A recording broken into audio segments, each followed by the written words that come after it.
Welcome to Be Less Stupid. I am your host, John Hotchkiss, and I'd like to thank all of you for watching, and to remind you that if you like the show, to please like our Facebook page, and I guess if you feel like it, share it with your friends on social media. Thank you very much. This is the AR-15. There's more than 5 million in circulation in the United States. It's a military-grade semi-automatic rifle whose ammunition has been intentionally designed to be lighter and more aerodynamic. Years ago, the gun's manufacturer discovered that using lighter, more aerodynamic ammunition would be more deadly on the battlefield. Heavier ammunition tended to hit human targets and pass through the body. The lighter weight ammo tends to hit the body and ricochet around inside, doing considerably more internal damage. The AR-15 is the same weapon used by the mass killers at the Mandalay Bay Casino in Las Vegas, at the church in Sutherland Springs, Texas, at the Pulse nightclub in Orlando, Florida, at the Regional Center building in San Bernardino, California, at the Sandy Hook Elementary School in Newtown, Connecticut, and at the movie theater in Aurora, Colorado, among others. It is legal to own the AR-15. The buyer must be over the age of 18, pass a background check, and in some states, pass a firearm safety test. Also, the buyer may not be on the terrorist watch list, be a convicted felon, or have been convicted of some misdemeanors. The buyer may not be addicted to a narcotic, or have been charged with domestic abuse. You can't be on probation, you can't be suffering from a diagnosed mental condition, and you can't be a member of Larry the Cable Guy's fan club. Some states have a waiting period before you can take the gun home to show your friends how big your penis is. California is especially strict. They require AR-15 owners to register their weapon's serial number and provide a life hack that will stop guacamole from turning brown 5 minutes after you make it. In 45 states, it's legal for an AR-15 owner to carry it loaded and walk down nearly any street or into nearly any building. In Texas, AR-15s are the preferred gift at weddings, at bar mitzvahs, and when a baby is born, or when the sun rises, or when a human takes a breath of oxygen.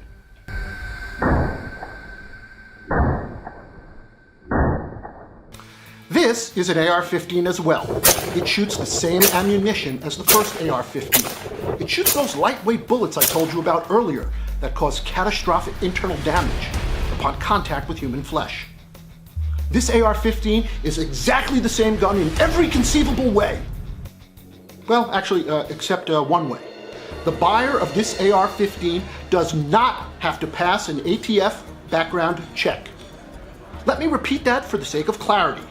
The buyer of this AR-15 can be on the terrorist watch list, can be on probation, can be a convicted felon, can be suffering from a debilitating mental condition, or even be Larry the Cable Guy himself. The buyer of this AR-15 doesn't have to ever take a firearm safety test if they live in a state that otherwise requires one for gun ownership. The buyer of this gun does not have to wait 5 days or even 5 minutes to take this gun home, even if their state has a waiting period on gun ownership. So you're asking yourself, how is this possible?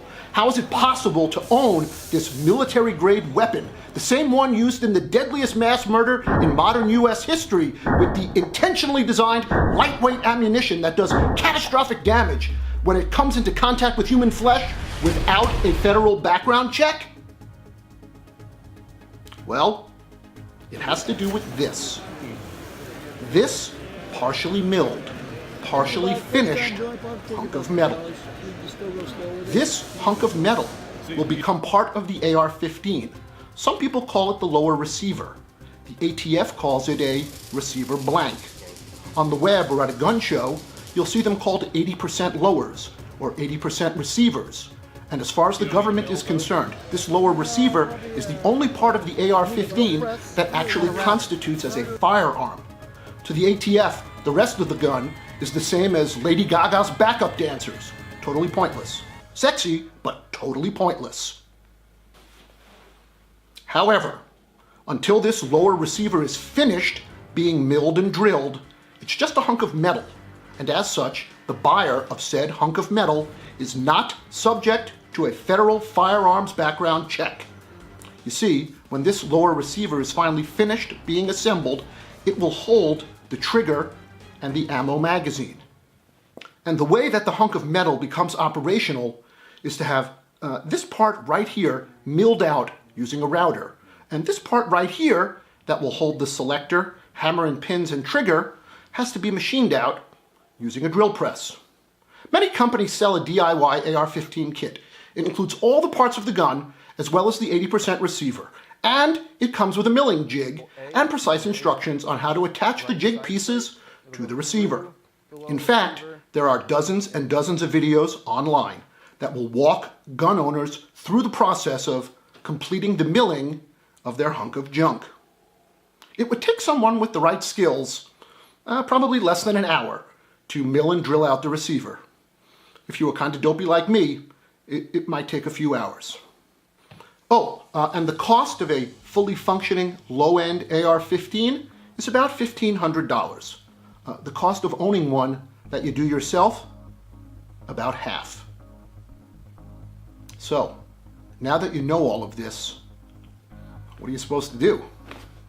How do you fix this particular problem? I don't know. Except, I do know this, that more babies and kids and churchgoers and music fans and, well, people are going to get murdered before we figure it all out.